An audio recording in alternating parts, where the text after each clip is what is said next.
अपने क्षेत्र में, अपने घर में, अपने गांव में एक भी गली ऐसी न बचे जहां गायत्री यज्ञ न पहुंच जाए, एक भी दरवाजा ऐसा न बचे जहां परम पूज्य गुरुदेव का साहित्य न पहुंचे।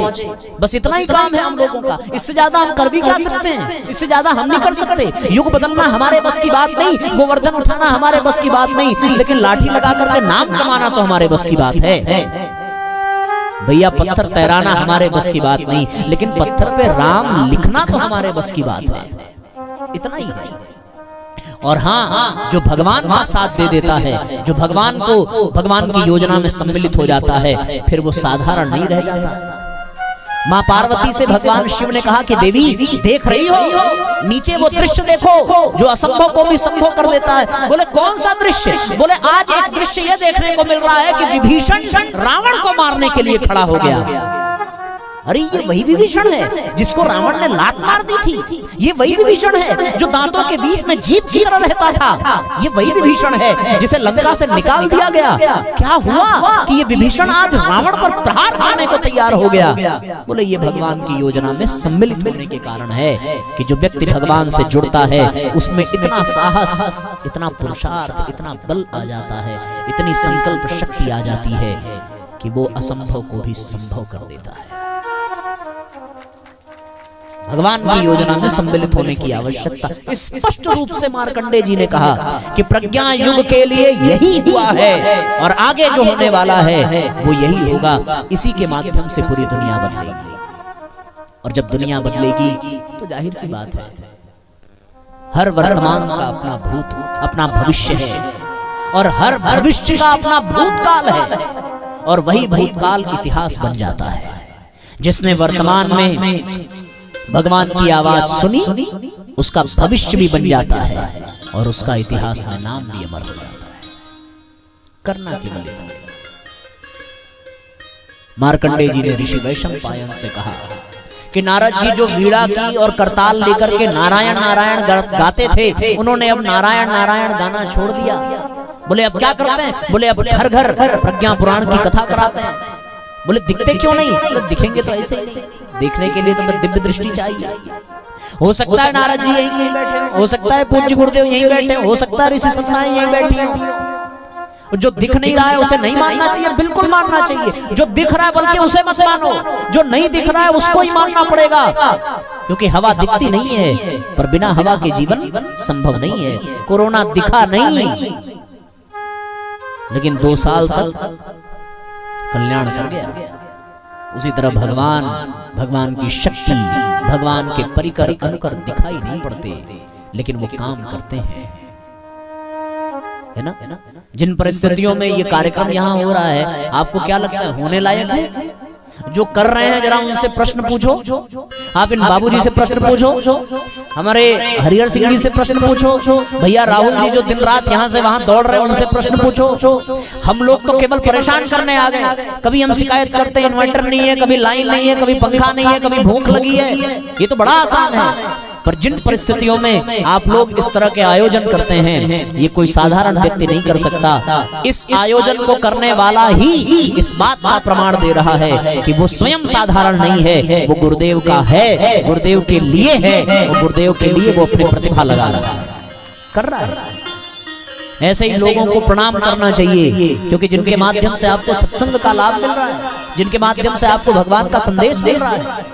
ऋषि वैशंपायन से मार्कंडेय ऋषि ने यही तो कहा कि प्रज्ञा युग ऐसे ही आता है, ऐसे ही आएगा, और एक दिन इस धरती पर प्रज्ञा अवतार का इतना विस्तार होगा कि एक भी घर ऐसा नहीं बचेगा जहां गायत्री न पहुंचे, एक भी द्वार ऐसा नहीं बचेगा जहां पर गुरुदेव का साहित्य न पहुंचे। क्योंकि अखंड ज्योति का प्रकाश अभी कमजोर नहीं हुआ है, और 1926 के पश्चात 2026 में जब हम लोग अखंड ज्योति की जन्म शताब्दी मनाएंगे तो विश्वास कर लेना साथियों कि वो अखंड ज्योति तब अखंड ज्योति नहीं रह जाएगी, क्योंकि तब वो प्रचंड ज्योति हो जाएगी और पूरी धरती को, पूरे ब्रह्मांड को अपने प्रकाश से प्रभावित करती हुई, अज्ञान के अंधकार को मिटाती हुई कलयुग को विराम देगी और प्रज्ञा युग का शुभारंभ होगा। उस प्रज्ञा युग के हम सब निवासी होंगे, तो मजा आएगा। तो प्रज्ञा पुराण के प्रथम खंड के 7वें अध्याय में ऋषि वैशंपायन और मार्कंडेय मुनि के संवाद के माध्यम से यह निष्कर्ष निकला कि प्रज्ञा अवतार की क्या योजना है। प्रज्ञावतार की क्या भूमिका है। चारों तरफ दुष्कर्म है तो सत्कर्म रूपी यज्ञ को जीवन में लाना पड़ेगा। चारों तरफ अविद्या है, अज्ञान है, तो लोगों की प्रज्ञा को जगाना पड़ेगा। और प्रज्ञा कौन है? प्रज्ञा साक्षात माँ गायत्री है। माँ गायत्री को ही पुकारना पड़ेगा, तब जाकर के प्रज्ञा जगेगी। और फिर प्रज्ञा जगते ही प्रज्ञा युग का सुहागमन हो जाएगा। तो इस दृष्टि से साथियों, हम सबको ये विश्वास करने में ही भलाई है, क्योंकि कर लेंगे तो हमारा सौभाग्य जागृत हो जाएगा और हम लोग भगवान के संकेत पर, भगवान के संदेश पर। अब इसके लिए करना क्या पड़ेगा? कहते हैं साहब कि चलो मान लिया कि आपने भगवान की आवाज सुनी, प्रज्ञा पुराण कहने लगे, हम तो नहीं सुने, हम तो आज आपसे सुन रहे हैं। आप भी सही कह रहे हो या गलत कह रहे हो, इसका प्रमाण सही बात है। विश्वास होना भी नहीं चाहिए। केवल सुनी सुनाई बात पर जब तक वो अनुभव ना हो, अनुमान के आधार पर जिंदगी नहीं चलती। जिंदगी में अनुभव होना चाहिए। अनुभव कब होगा? अनुभव तब होगा जब हमारे ऊपर जो परतें जमी हुई हैं उनको साफ किया जाएगा। ठीक है ना? अगर दो प्रेमी आपस में मिलना चाहते हो पर बीच में दीवार हो तो मिल पाएंगे? अच्छा, पूरा कमरा बंद हो और बाहर से कोई जोर से पुकारे तो अंदर आवाज आएगी? कभी नहीं आएगी। उसी प्रकार हमारी आत्मा परमात्मा का पुकार क्यों नहीं सुन पा रही है? क्योंकि वो तो हमारे कुसंस्कारों, हमारी कुप्रवृत्तियों, गंदे स्वभाव, गंदी आदतों, गंदे विचारों से बिल्कुल लबालब भरी हुई है, लबालब ढकी हुई है। आत्मा पर कुसंस्कारों की परत है, कुप्रवृत्तियों की परत है, जन्म जन्मांतर के वो प्रारब्ध वो हमारी आत्मा को घेर करके बैठे हैं। तो आत्मा सुनेगी कैसे? संभव है? नहीं सुन सकती। तुम अपने घर के खिड़की दरवाजे बंद करो और ये सोचो कि घर में प्रकाश हो, कभी नहीं होगा। दोष सूर्य का नहीं है, वो तो करोड़ों डिग्री सेंटीग्रेड पे तप रहा है, पर आपने अपनी खिड़की दरवाजे बंद कर लिए। तो सूर्य का दोष नहीं है, भगवान की तो आवाज है। भगवान को तो पुकारना ही है। भगवान की पुकार सुनने के लिए अपनी अंतरात्मा के ऊपर छाए हुए मैल और माया के आवरण को हटाना पड़ेगा, मिटाना पड़ेगा, घटाना पड़ेगा। तब जाकर के हम धीरे धीरे धीरे धीरे परमात्मा की आवाज को सुन पाएंगे। अभी हमारी स्थिति क्या है? अभी हमारी स्थिति ये है कि हम प्रकाश की ओर नहीं, अंधकार की ओर बढ़ रहे हैं। और अंधकार की ओर बढ़ने पर तो भैया अपनी परछाई भी नहीं दिखाई पड़ती। क्यों? आप अंधकार की ओर बढ़िए, आपको अपनी परछाई नहीं दिखेगी। लेकिन हाँ, जब प्रकाश की ओर बढ़ेंगे तो आप स्वयं को भी देख पाएंगे। और जैसे जैसे आप प्रकाश की ओर बढ़ते चले जाएंगे, वैसे वैसे आपकी परछाई, आपकी छाया दूर होती चली जाएगी। तो हमें आवश्यकता है अपने भीतर के कुसंस्कारों को मिटा करके परमात्मा की आवाज को सुनने की। क्योंकि जब तक हमारे भीतर का वो मैल समाप्त नहीं हो। गीत सुना आप लोगों ने? कौन सा? हो मन का मैल नहीं धोया तो कैसे आएंगे भगवान, कैसे आएंगे भगवान। हमने आंगन नहीं बुहारा, हमने आंगन नहीं बुहारा, कैसे आएंगे भगवान, कैसे आएंगे भगवान।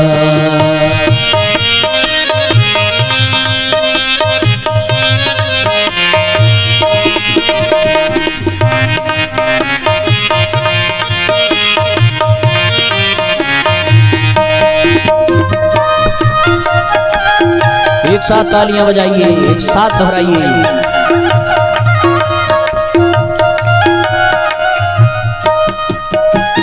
हर कोने कलमस कसाय की लगी हुई है ढेरी, हर कोने कलमस कसाय की लगी हुई है ढेरी। नहीं ज्ञान की किरण कहीं है, हर कोठरी अंधेरी।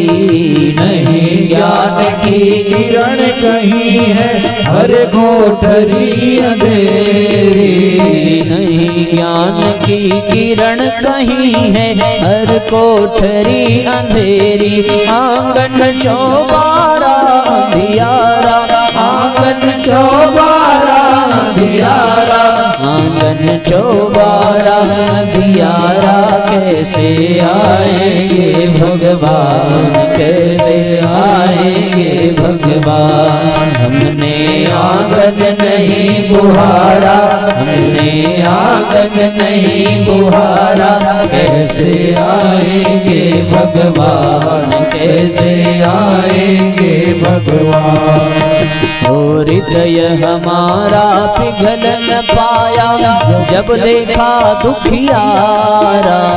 हृदय हमारा पिघल न पाया, जब देखा दुखियारा। किसी पंथ भूले ने हमसे पाया नहीं सहारा, किसी पंथ भूले ने हमसे पाया नहीं सहारा।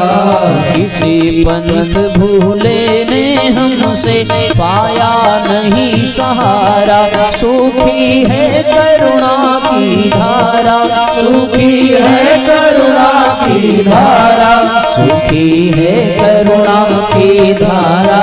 कैसे आएंगे भगवान, कैसे आएंगे भगवान।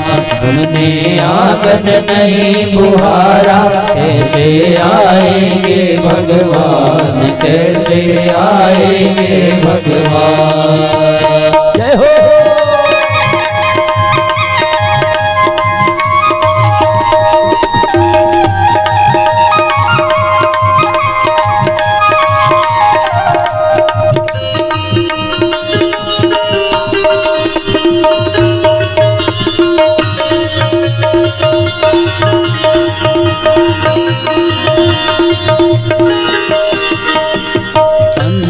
के पट खोल देख लो, ईश्वर पास मिलेगा।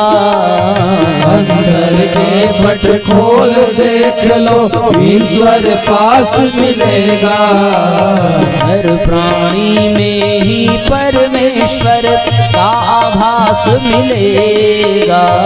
हर प्राणी में ही परमेश्वर का आभास मिलेगा। सच्चे मन से नहीं पुकारा, सच्चे मन से नहीं पुकारा, सच्चे मन से नहीं पुकारा। कैसे आएंगे भगवान, कैसे आएंगे भगवान। हमने आंगन नहीं बुहारा, हमने आंगन नहीं बुहारा। कैसे आएंगे भगवान, कैसे आएंगे भगवान।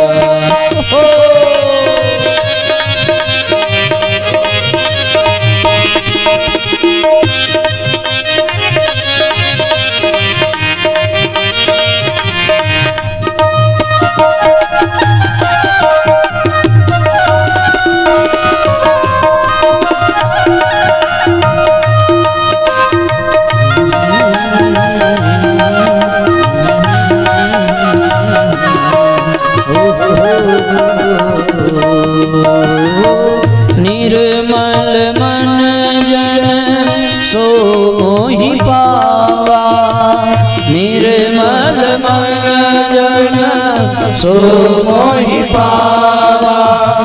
मोहि कपट छल शीघ्र न भावा, मोहि कपट छल शीघ्र न भावा।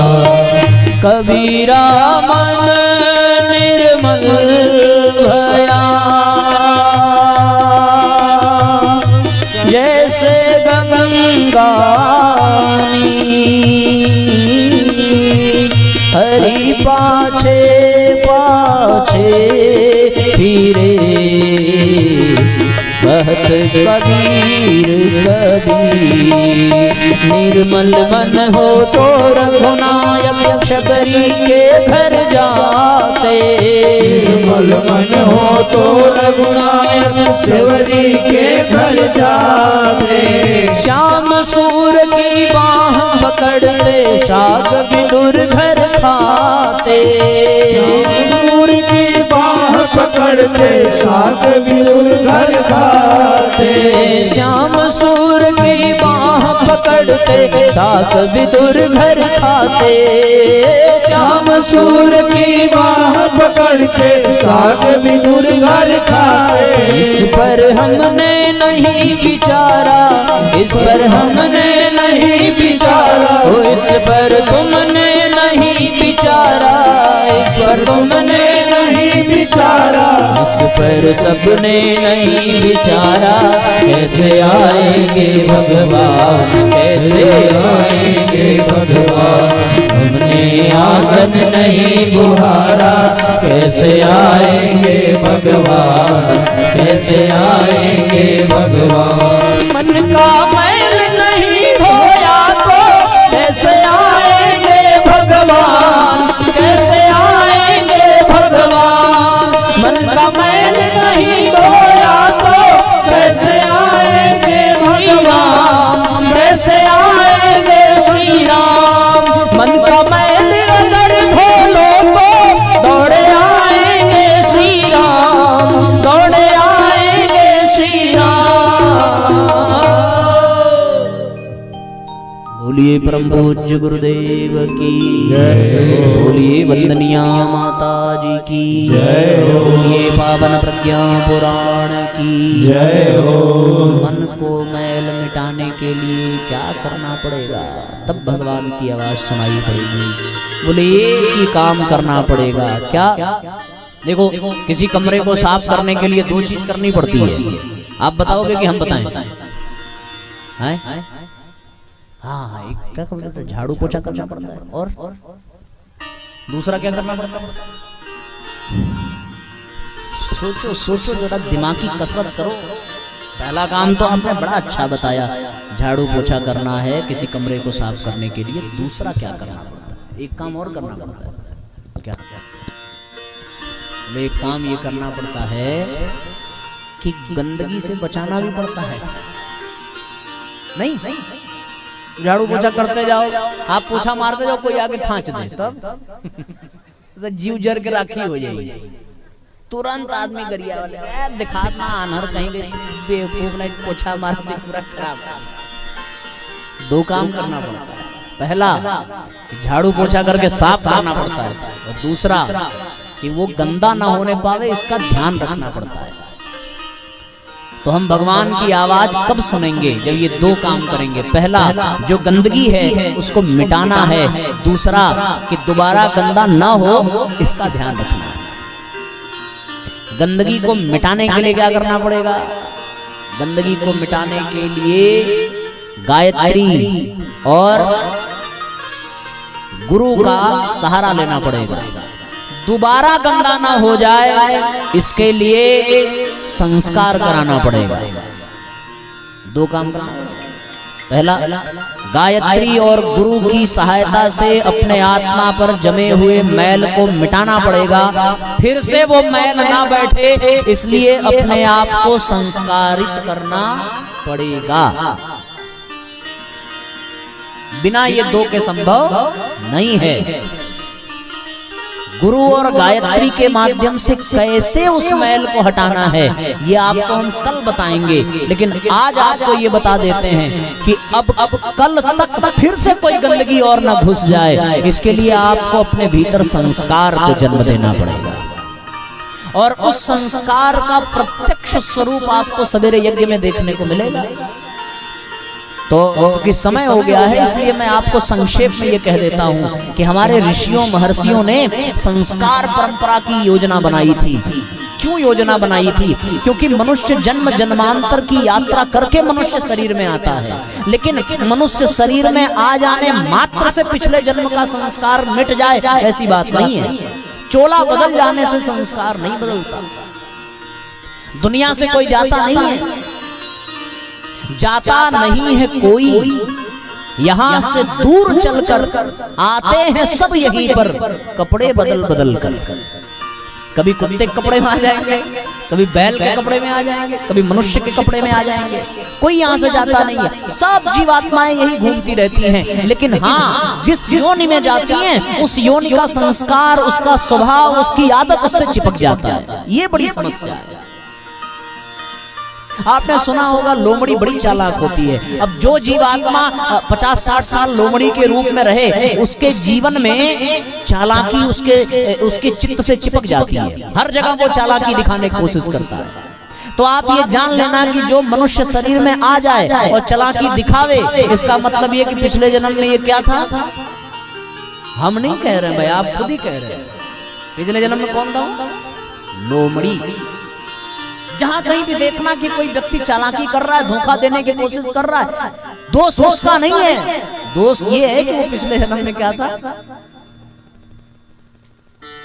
सर्प का स्वभाव है क्रोध करना। आप कभी सांप को मुस्कुराते हुए नहीं देखोगे, देखा क्या कभी? कि कोई सांप आपके सामने आया हो और बहुत मुस्कुराते हुए कहा हो कि please give me 1 glass of water, ऐसा बोला उसने? थोड़ा दूध पिला दो, ऐसा हमेशा सांप क्रोध में रहता है, फुफकारते रहेगा। तो अब समझ लो कि इस जन्म में अगर कोई गुस्सा देते दिखते हुए मिल जाए तो वो पिछले जन्म में क्या रहा? कटु वचन, ठीक है ना? लोग अपनी जबान से ऐसा डंक मारते हैं महाराज कि व्यक्ति जन्म जन्मों के लिए घायल हो जाता है। डंक मारना किसका काम है? अरे तेरी तो आप लोग तो बड़े चालाक। तो जो ये जो अपनी जबान से डंक मारते हैं, जान लेना कि पिछले जन्म में क्या है? बिच्छू। तुरंत देखो, जो बुद्धि का प्रयोग ना करे, केवल खटता ही जाए, खटता ही जाए, खटता ही जाए, उसको क्या बोलोगे? पिछले जन्म में क्या रहा होगा? गधा, बैल।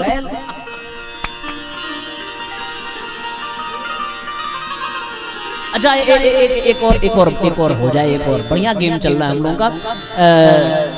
जो केवल खटिया पे बैठ करके केवल भूखता ही रहे, अरे तुमने ये कर दिया, वो कर दिया, ये वो बक बक बक बक करता रहे, केवल भूखता रहे, पिछले जन्म में क्या रहा होगा? पिछले जन्म में कुत्ता रहा। ठीक है? जिन बुजुर्गों को केवल कमी निकालते हुए देखना, दरवाजे पर खटिया बैठे रहेंगे, चिल्लाते रहेंगे, जान लेना दोष इनका नहीं है। पिछले जन्म में वीडियो रिकॉर्ड हो रहा है, हमने किसी जानवर का नाम नहीं लिया, सब आपने बताया है, इसलिए हमारा कोई दोष नहीं है। गलती हो तो आपकी, सही हो तो आपकी, हमने केवल प्रश्न पूछा है साहब। हम पूछते जा रहे हैं, आप खुद ही बताते जा रहे हैं। तो कुल मिलाकर के कहने का तात्पर्य यह है कि चोला बदल जाता है पर स्वभाव और संस्कार नहीं बदलता। मनुष्य शरीर में जीवात्मा आ जरूर जाती है, पर कुत्ते की तरह भौंकना, सर्प की तरह क्रोध करना, बिच्छू की तरह डंक मारना, बैल की तरह मंद बुद्धि होना, गधे की तरह खटना, उसका छूटता नहीं है, ये जान। कौवे की तरह कर्कशता उसकी हमेशा बनी रहती है। और ये छूटेगा कब? ये तब छूटेगा जब हम संस्कार से जुड़ेंगे, क्योंकि संस्कार ही वो प्रक्रिया है, संस्कार ही वो माध्यम है जो हमारे भीतर गंदगी बैठने से हमको बचाती है। ये जान, मिटाना, समाप्त करना पड़ेगा। हम अपने भीतर की गंदगी को हटावें, है ना? और वो संस्कार के माध्यम से जब हम संस्कारित हो जाएंगे तो वो गंदगी जो हमारे भीतर बैठती जा रही थी, अब वो नहीं बैठेगी।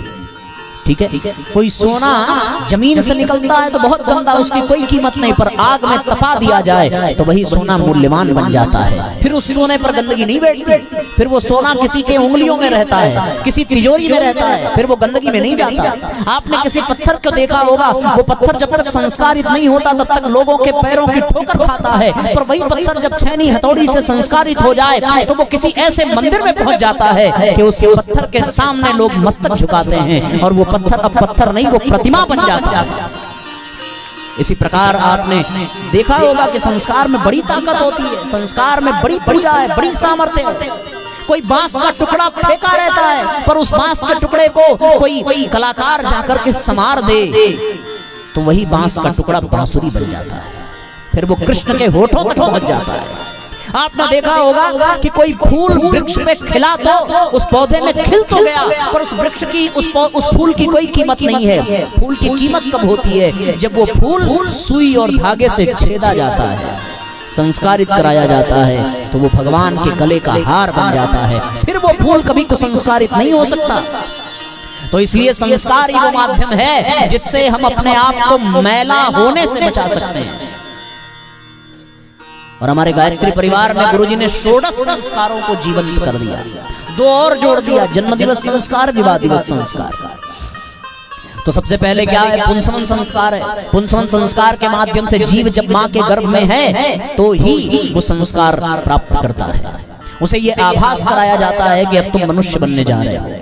पुंसवन के बाद जब वो दुनिया में आता है तो उसका अन्नप्राशन संस्कार होता है। अन्नप्राशन संस्कार के माध्यम से ही उसे ये आभास कराया जाता है कि क्या खाना चाहिए, क्या नहीं खाना चाहिए, क्या खाना मनुष्य के योग्य है। अन्नप्राशन के बाद उसका नामकरण किया जाता है, क्योंकि अभी तक तो उसका कोई नाम ही नहीं था। अभी तक उसे कुत्ता कहा गया, बिल्ली कहा गया, बैल कहा गया, गधा कहा गया, सुअर कहा गया, शेर कहा गया, लेकिन अब उससे एक नाम चाहिए, और जैसा नाम होगा वैसा ही उसका काम होगा। और जिसका नाम ढंग का नहीं होता उसे लोग ऐसे ही नाम से बुलाते हैं। हम लोग मनुष्य को भी यही कहते हैं, कुत्ता, गधा, सुअर, बैल, गाली देते हो ना। नामकरण संस्कार, ऐसे अनेकों संस्कार। तो आप बच्चों का विद्यारंभ संस्कार कराइए। कल सवेरे यज्ञ में ये सारे संस्कार निःशुल्क होंगे। आप गायत्री परिवार के कार्यकर्ताओं से बात कर लें किस संस्कार के लिए कौन सी सामग्री चाहिए, विस्तार पूर्वक उसकी योजना बना लें और सवेरे आइए यज्ञ में आप निःशुल्क संस्कार कराइए। तो मैल ना जमे इसके लिए संस्कार, और जो जम चुकी है उसे मिटाने के लिए गुरु और गायत्री की कृपा चाहिए। तो कल हम लोग गुरु और गायत्री पर चर्चा करेंगे। आज इन संस्कारों की बात हमने की, तभी हम भगवान की आवाज को सुन पाएंगे, तभी हम मार्कंडेय ऋषि और ऋषि वैशंपायन की बातों को समझ पाएंगे, तभी हम गुरुदेव की योजना में सम्मिलित हो पाएंगे। तो यज्ञ में आकर के संस्कार कराइए और गुरु और गायत्री के माध्यम से अपने आप को भगवान का बना लीजिए और खुद देवता बन जाइए। ये अवसर आपको कल मिलेगा। आइए आज के सत्र को यहीं पर विराम देते हैं। एक साथ हम लोग आरती करें और अपने घर की ओर प्रस्थान करें प्रसाद लेकर। बोलिए गायत्री माता की जय।